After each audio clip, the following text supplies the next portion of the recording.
My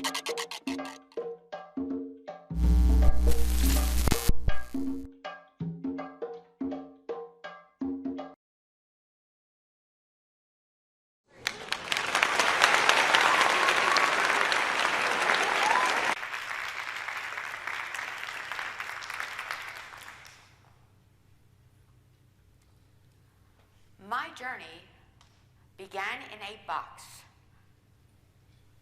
As the middle of 5 kids, each of us was abused, physically, verbally, emotionally, and yes, sexually. Abuse is isolating. Even when you're surrounded by others, you feel all alone. In my dysfunctional household, survival meant being silent, being invisible. I sought help. I saw the family doctor and he did nothing, and I called the police and no one came. The message that I heard from my parents was, learn to type, you'll never amount to a damn thing. It was a sentence, a ceiling, a box. And so I did as I was told. I learned to type on a manual typewriter with blank keys. 150 words per minute, super fast. And what should have been my sentence became a lifeline, opening doors to jobs, to opportunities, to a life I didn't know existed, and to a feeling of self-worth. At age 14, I got my first paid job through the newspaper's classifieds. I had no resume, but I picked up the phone. An accountant wanted someone to reconcile his receivables, and I had no idea what receivables were, and I disliked math, but that didn't stop me. I applied and got the job.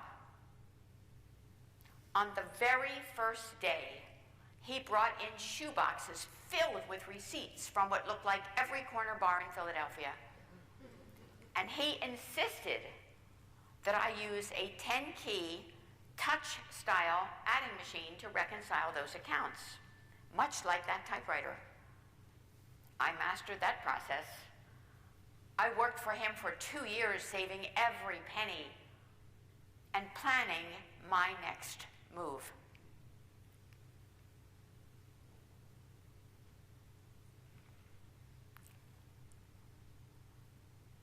More than receivables, much more than receivables. I learned tenacity, I learned resilience, I learned that I was visible, that I mattered, and that I could prove my parents wrong. Cheryl Richardson, a survivor, tells us that people start to heal the moment they feel heard. And finally, I felt heard. College was out of reach for me. My parents had no money and no interest in higher education, but I could dream about the kinds of things that brought me joy, caring for and serving others. I sent for college catalogs from all over the area, and I poured through them, looking for my next opportunity. My great escape began on the Broad Street subway with a nursing school scholarship at the opposite end. My dream had been realized. Nursing chose me. It gave me purpose and possibility. But more than tuition, more than 3 meals a day and a roof over my head, it gave me transformation. I wrapped myself in the stiff folds of a student nurse's uniform, and I allowed it to hold me up while I learned to stand alone.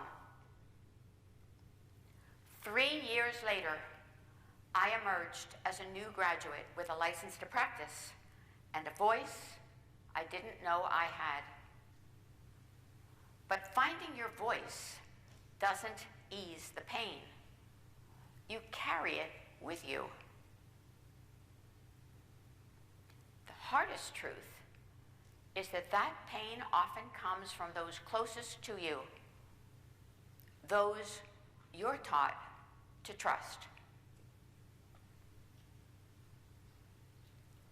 When my kids were little, I loved tucking them into bed at night with their favorite sleep toys. It was a happy time. Until I remembered the sleep toy that crept into my bed at night, my father. I sought the help I never received through therapy and mindset shifts and so much more. And eventually I became the help I prayed for. I joined the board of the Zachariah Center for Sexual Assault and served for 10 years as an advocate, listening to the stories of those who had been abused and standing by them so they didn't need to stand alone. But the numbers do not lie. The National Sexual Assault Hotline tells us that 1 in 3 women and 1 in 6 men is sexually violated in their lifetimes. And the Centers for Disease Control and Prevention, or CDC, says that 1 in 4 girls and 1 in 13 boys is a victim of child sexual assault before age 18. Most never report, because the silence we're taught as children protects abusers and punishes those of us who survive.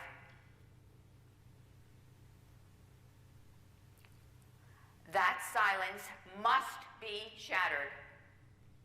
To me, global democracy is more than government. It's an ethic of responsibility and belonging. It is humanity. It gives voice to the voiceless, leaving no one behind. And together, we step out of that box and become unstoppable. Years ago, I watched one of my kids play with an old cardboard box. First it was a plane, then it was a rocket ship, and then it was a magical bat cave. And I remember thinking to myself, if a child can see beyond the confines of a box, why can't we?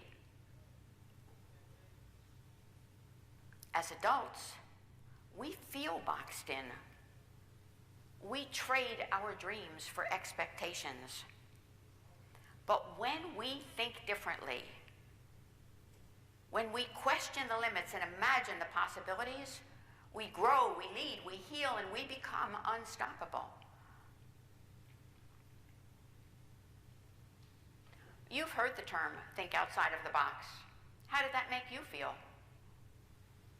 What if the box is all you've ever known and it feels safer to stay inside?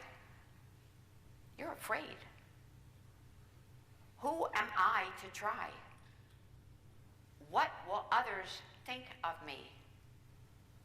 What if I fail? But fear is not the enemy. Fear is a sign that you're on the brink of an outside of the box idea. And thinking differently is not new. I've been doing it since childhood. I didn't know what it was called. But it took me from surviving to serving, and from invisible to unstoppable.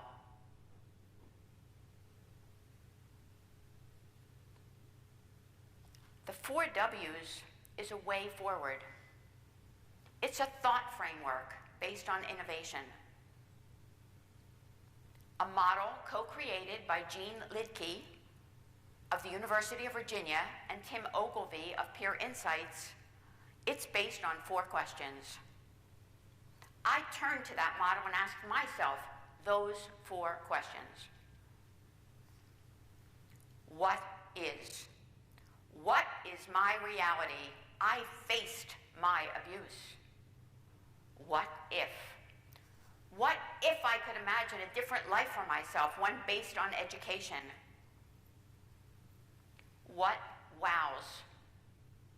A nursing school scholarship offered me an opportunity. And what works? education, support, and an innate belief that I mattered, that I was visible. I now apply that principle in my own work and share it with others who find it of interest. When you feel boxed in, start to think differently, to see with fresh eyes, to dream without fear, and to become unstoppable. People often ask me, how did you do it?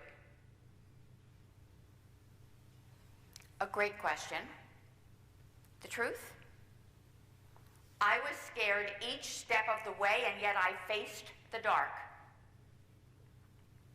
Imagine your mind as a flashlight. When you shine it in one direction, you see only what's in front of you.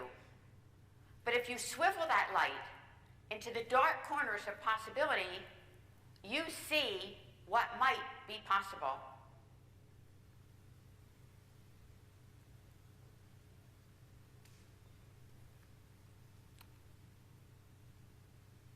When we think differently, when we think outside the box and outside what is holding us in, we become unstoppable.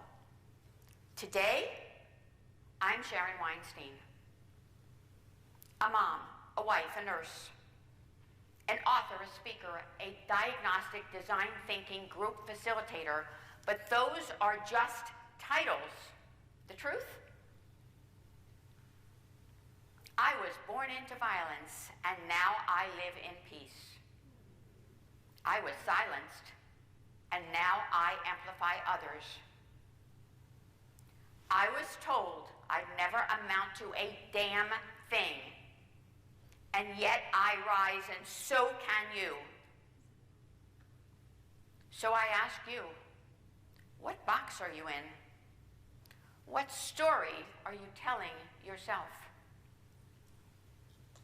What voice has yet to be heard? Maybe even your own. Thinking differently gave me back my life, and giving back gave me purpose. Purpose made me unstoppable. And now, it's your turn. Pick up that light. Find that corner. Start to think differently, because the most powerful thing you can be is unstoppable. Thank you. Yes.